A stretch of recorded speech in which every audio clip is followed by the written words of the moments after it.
પ્રસ્તુત છે 12 March 2026નું current affairs, જે વિપુલ સર દ્વારા તૈયાર કરવામાં આવ્યું છે.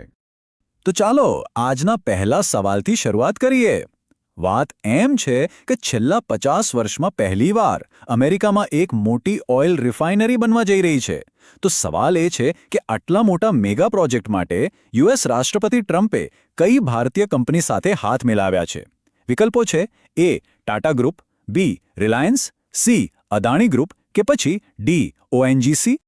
અને સાચો જવાબ છે બી રિલાયન્સ. આ ખરેખર એક બહુ મોટી ડીલ છે. ટ્રમ્પની જે અમેરિકા ફર્સ્ટ પોલિસી છે એના હેઠળ આ પ્રોજેક્ટમાં લગભગ $40 બિલિયન જંગી રોકાણ થવાનું છે. અને રિલાયન્સ પાસે તો જામનગરમાં દુનિયાની સૌથી મોટી રિફાઇનરી ચલાવવાનો અનુભવ છે જ. હવે આ તો થઈ બિઝનેસની વાત, પણ ચાલો એક મજેદાર પર્યાવરણીય ફેક્ટ પણ જાણી લઈએ. ચંડીગઢે હમણાં જ ધારીધાર ટાઇગર નામના પતંગિયાને પોતાનું રાજ્ય પતંગિયું જાહેર કર્યું છે. હવે જે વિષય પર વાત કરવા જઈ રહ્યા છીએ એ થોડો સંવેદનશીલ પણ ખૂબ જ મહત્વપૂર્ણ છે. ભારતની સુપ્રીમ કોર્ટે હાલમાં જ એક વ્યક્તિ માટે પેસિવ યુથેનેશિયા એટલે કે નિષ્ક્રિય ઈચ્છા મૃત્યુની મંજૂરી આપી છે, જે 12 વર્ષથી પણ વધુ સમયથી કોમામાં હતા. તો આ ઐતિહાસિક નિર્ણય કયા કેસના સંદર્ભમાં લેવાયો? તમારા વિકલ્પો છે: A Aruna Shanbaug case, B Harish Rana case, C Navtej Singh case કે ડી કે.એસ. પુટ્ટાસ્વામી કેસ. આ પ્રશ્નનો સાચો જવાબ છે બી હરીશ રાણા કેસ. આ કેસ 31 વર્ષના હરીશનો હતો, જેઓ છેલ્લા 13 વર્ષથી કોમામાં હતા. ચાલો એકદમ સરળ ભાષામાં સમજીએ કે આ એક્ટિવ અને પેસિવ યુથેનેશિયા શું છે. જો એક્ટિવ યુથેનેશિયામાં ઇન્જેક્શન જેવી પદ્ધતિથી સીધું મૃત્યુ આપવામાં આવે છે, જે ભારતમાં ગેરકાયદેસર છે. પણ પેસિવ યુથેનેશિયામાં વેન્ટિલેટર જેવા જીવનરક્ષક સાધનો હટાવી લેવાય છે, જેથી વ્યક્તિ કુદરતી રીતે મૃત્યુ પામે. આને 2018ના કોમન કોઝ કેસ પછી કાયદેસર ગણવામાં આવ્યું છે. આ નિર્ણય એટલો જ મહત્વનો છે જેટલા શાયરાબાનો કેસ કે પછી પુટ્ટસ્વામી કેસ હતા. સારું, ચાલો હવે ત્રીજા સવાલ પર જઈએ. આપણી ભારતીય દવાઓ યુરોપ અને એશિયાના બજારો સુધી સહેલાઈથી પહોંચી શકે એ માટે સરકારે એક ખાસ ફાર્મા ન્યુટ્રાસ્યુટિકલ કોરિડોર લોન્ચ કર્યો છે. તો આ માટે કયા દેશ સાથે ભાગીદારી કરવામાં આવી છે? ઓપ્શન્સ છે: A Russia, B Uzbekistan, C Kazakhstan અને ડી ફ્રાન્સ. સાચો જવાબ છે બી ઉઝબેકિસ્તાન. એટલે કે હવે આપણી ફાર્મા કંપનીઓ માટે યુરેશિયન માર્કેટમાં એક નવો રસ્તો ખુલી ગયો છે. અને હા, તમને જાણીને નવાઈ લાગશે કે ભારત અને ઉઝબેકિસ્તાન વચ્ચે માત્ર વેપાર જ નથી, બંને દેશો ડસ્ટલીક નામનો સંયુક્ત લશ્કરી અભ્યાસ પણ કરે છે, જે તેમની મજબૂત ભાગીદારી દર્શાવે છે. પ્રશ્ન નંબર 4. દિલ્હીમાં દર વર્ષે એક મોટો ફૂડ અને હોસ્પિટાલિટી ફેર થાય છે, જેનું નામ છે આહાર. તો એના 40મા સંસ્કરણ એટલે કે આહાર 2026 માટે પાર્ટનર કન્ટ્રી તરીકે કયા દેશની પસંદગી થઈ છે? વિકલ્પો છે: એ ઇટાલી, બી બ્રાઝિલ, સી જાપાન કે ડી સ્પેન. અને સાચો જવાબ છે એ ઇટાલી. કેન્દ્રીય મંત્રી પિયુષ ગોયલે આ ભવ્ય આયોજનનું ઉદ્ઘાટન કર્યું હતું. હવે ઇટાલીનું નામ આવ્યું છે, તો ચાલો એના વિશે થોડું વધુ જાણીએ, ખરું ને? એની રાજધાની રોમ ટાઇબર નદીના કિનારે છે. ત્યાંની પો નદીને તો ઇટાલીની ગંગા પણ કહેવાય છે. અને હા, વિન્ટર ઓલિમ્પિક્સનું આયોજન પણ મિલાન અને કોર્તિનામાં થયું હતું. હવેનો સવાલ બહુ જ રસપ્રદ છે, કારણ કે એમાં ટેકનોલોજી અને પર્યાવરણ બંને ભેગા થાય છે. National highway authority of India એટલે કે NHAI ભારતનો પહેલો national highway green cover index બનાવી રહી છે. તો આ માટે કઈ સંસ્થા સાથે ભાગીદારી કરી છે? તમારા ઓપ્શન્સ છે: એ DRDO, બી ઇસરો, સી નીતિ આયોગ કે ડી UNEP. આનો સાચો જવાબ છે બી ઇસરો. આ એકદમ અનોખો પ્રોજેક્ટ છે. આમાં ઇસરો પોતાના શક્તિશાળી સેટેલાઇટથી હાઈ રેઝોલ્યુશન ફોટા પાડીને જોશે કે આપણા હાઈવેની આસપાસ કેટલી ગ્રીનરી છે. કેટલું મસ્ત છે ને? અને આવી જ રીતે પર્યાવરણના રક્ષણ માટે DRI દ્વારા પશ્ચિમ ઘાટને બચાવવા ઓપરેશન સહ્યાદ્રી ચક્ર મેટ પણ લોન્ચ કરાયું છે. પ્રશ્ન નંબર 6. પાણીનું મહત્વ સમજાવવા માટે આપણા કેન્દ્રીય જળશક્તિ મંત્રી CR પાટીલે જળ મહોત્સવ 2026નો શુભારંભ કર્યો છે. તો સવાલ એ છે કે આ મહોત્સવ કયા સ્થળેથી શરૂ થયો? વિકલ્પો છે: એ વારાણસી ઉત્તર પ્રદેશ, બી ઇન્દોર મધ્યપ્રદેશ, સી નવસારી ગુજરાત અને ડી જયપુર રાજસ્થાન. અને સાચો જવાબ છે સી નવસારી ગુજરાત.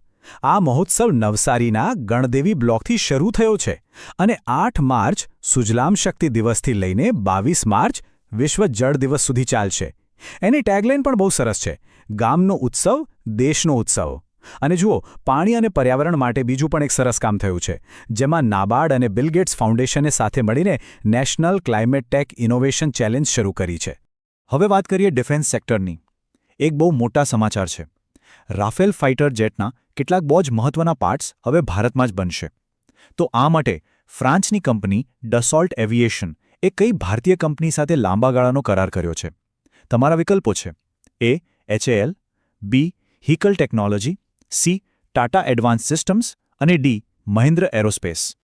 અને સાચો જવાબ છે બી હિકાલ ટેકનોલોજી. આ બેંગલુરુની કંપની છે જે હવે રાફેલની કંટ્રોલ સિસ્ટમ અને બીજા પાર્ટ્સ બનાવશે. આ મેક ઇન ઇન્ડિયા માટે ખરેખર બહુ મોટી સફળતા છે અને આપણી આત્મનિર્ભરતાનું આ એકમાત્ર ઉદાહરણ નથી. તાજેતરમાં જ DRDO અને નેવીએ ગોવાના દરિયાકિનારેથી ADC-115 નામના સ્વદેશી ડ્રોપેબલ કન્ટેનરનું પણ સફળ પરીક્ષણ કર્યું છે. ચાલો હવે થોડી સ્પોર્ટ્સની વાત કરીએ, અને આ ખબર તો બહુ જ ખાસ છે.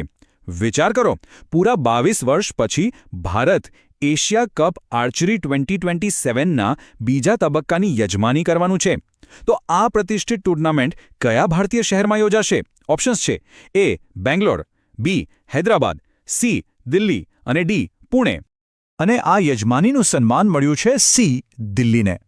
22 વર્ષ પછી કોઈ આંતરરાષ્ટ્રીય તીરંદાજી ટૂર્નામેન્ટ ભારતમાં પાછી આવે એ આપણા સૌ માટે ગૌરવની વાત છે.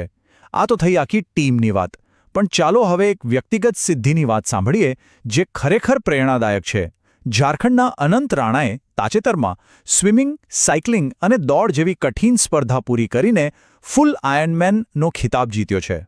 9મો પ્રશ્ન છે ભારતના ઇન્ફ્રાસ્ટ્રક્ચર વિશે. કેન્દ્ર સરકારે હમણાં જ 31.42 કિલોમીટર લાંબા ગ્રીનફિલ્ડ કનેક્ટિવિટી પ્રોજેક્ટને મંજૂરી આપી છે. તો આ પ્રોજેક્ટ કયા એરપોર્ટને જોડવા માટે બનાવાઈ રહ્યો છે? વિકલ્પો છે: A Jewar international airport UP, B Navi Mumbai airport, C Mopa airport Goa કે ડી ધોલેરા એરપોર્ટ ગુજરાત. સાચો જવાબ છે A Jewar international airport Uttar Pradesh. આ પ્રોજેક્ટનો ખર્ચ લગભગ 3630 કરોડ રૂપિયા છે અને તે જેવર એરપોર્ટને સીધો દિલ્હી મુંબઈ એક્સપ્રેસવે સાથે જોડશે. એનાથી યુપી અને હરિયાણા વચ્ચે કનેક્ટિવિટી ખૂબ જ સુધરશે. અને એરપોર્ટની વાત નીકળી જ છે તો એક બીજું અપડેટ પણ છે કે તમિલનાડુના મદુરાઈ એરપોર્ટને પણ હવે આંતરરાષ્ટ્રીય એરપોર્ટનો દરજ્જો મળી ગયો છે. હવે 10મો સવાલ, જે ખરેખર ગર્વ અપાવેવો છે. આ સવાલ મહિલા સશક્તિકરણનું એક શાનદાર ઉદાહરણ છે. દેશના કોઈ પણ ચાલુ ન્યુક્લિયર પાવર પ્લાન્ટના પહેલા મહિલા પ્રમુખ એટલે કે હેડ બનવાનું ગૌરવ કોને મળ્યું છે? તમારા ઓપ્શન્સ છે: એ ટેસી થોમસ, બી RM નૈયમા, સી સુનીતા વિલિયમ્સ અને ડી ઋતુ કરીધલ. અને આ ઐતિહાસિક સિદ્ધિ મેળવી છે BRM નૈયમ્માએ. તેઓ કર્ણાટકમાં આવેલા કૈગા ન્યુક્લિયર પ્લાન્ટનું નેતૃત્વ કરશે. આ નિમણૂક બહુ મહત્વની છે કારણ કે ભારત 2047 સુધીમાં 100 ગીગાવોટ ન્યુક્લિયર પાવર ઉત્પાદનનું લક્ષ્ય રાખી રહ્યું છે. કૈગા સિવાય પણ ભારતમાં ઘણા મુખ્ય ન્યુક્લિયર પ્લાન્ટ્સ છે, જેમ કે કુડનકુલમ, કલ્પક્કમ, તારાપુર, કાકરાપાર, નરોરા અને રાવતભાટા. અને હવે આવી ગયા છીએ આપણે આજના છેલ્લા સવાલ પર. હર ઘર જલના ઉદ્દેશ્ય સાથે શરૂ થયેલું જળ જીવન મિશન 2.0 એને કેન્દ્ર સરકારે કયા વર્ષ સુધી લંબાવવાની મંજૂરી આપી છે? વિકલ્પો છે: એ 2025, બી 2026, સી 2027 કે પછી ડી 2028. સાચો જવાબ છે ડી 2028. આ મિશન 2019માં શરૂ થયું હતું અને હવે એના બીજા તબક્કા માટે 8.69 લાખ કરોડનો વિશાળ બજેટ ફાળવવામાં આવ્યું છે.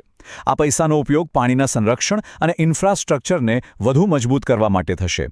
આ પ્રોજેક્ટ હેઠળ સુજલામ ભારત નામનું ડિજિટલ ફ્રેમવર્ક પણ તૈયાર કરાશે. તો આ હતા આજના કેટલાક મુખ્ય કરંટ અફેર્સ.